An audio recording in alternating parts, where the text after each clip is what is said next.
का शुभ दिवस है और ऐसा कहा जाता है कि जहाँ पर किसी संत के चरण पड़ जाए तो वो स्थान खुद ब खुद तपोस्थली हो जाती है। हम सब के मध्य पिछले 7 दिनों से जो श्रीमद् भागवत महापुराण का कथापान करवा रहे हैं, ऐसे परम पूज्य सदगुरुदेव व्यासपीठ पर विराजित है।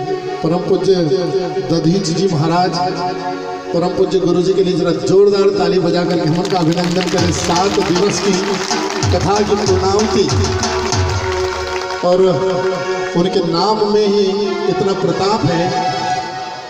महाराज दधीच हुए थे, उन्होंने मानव जाति की रक्षार्थ हेतु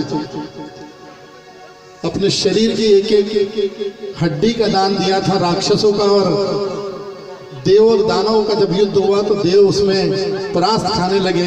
उस समय फिर ये बात निकल के आई कि ये सिर्फ एक ही बात पर ये राक्षस का नाश हो सकता है और वो एक ब्राह्मण, एक संत है और उनकी हड्डी का एक हथियार बनाया जाए शरीर का, तब जाकर के ये देवता, ये मानव जाति बच सकती है। उस समय दधीच जी महाराज ने अपने शरीर की एक एक हड्डियों का दान करके हम सबकी रक्षा के लिए, मानव जाति की रक्षा के लिए उसका वज्र बनाया था और उसके साथ उन राक्षसों का संहार हुआ था। ऐसे परम पूज्य दधीच जी हमारे मध्य उपस्थित हैं। मैं नागर परिवार, मेरा अपना परिवार है, मैं उनको बधाई देता हूँ, शुभकामना देता हूँ। निसंदेह हम सब के लिए सौभाग्य का अवसर है इस युग में, इस कलयुग में, जहाँ किसी के पास बैठकर 2 मीठे बोल बोलने का अवसर नहीं है, वहाँ पर इस तरह का सत्संग और अगर कथा होती है तो ये पूर्वजों का आशीर्वाद है, प्रारब्ध है नागर परिवार के ऊपर कि इस तरह का आयोजन यहाँ पर आउट हुआ है। मैं उनको बधाई देता हूँ। हमारे बीच में बहुत ही वरिष्ठ और सम्मानीय हमारे नेता, मेरे बड़े भाई कांग्रेस के आदरणीय प्रमोद टंडन जी जो उपस्थित है, उनके लिए भी जरा जोरदार ताली बजा करके हम अभिनंदन करें। मैं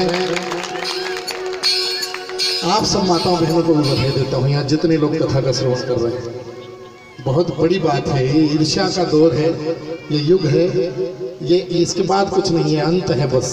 जैसा कि अभी महाराज जी ने भी हम सब लोगों को इस कथा के अंत में कहा कि महाराज सुखदेव जी ने ये देखा कि परीक्षित जी के प्राण पहले निकल गए थे। जब इस युग का, कलयुग का आगमन हुआ तो वो सोने के अंदर हुआ, सर्प के रूप में हुआ, ऐसा महाराज जी ने हम लोगों को बताया। तो ये जो सोना होना है ना, इसके चक्कर में ज़्यादा पड़ना ही नहीं।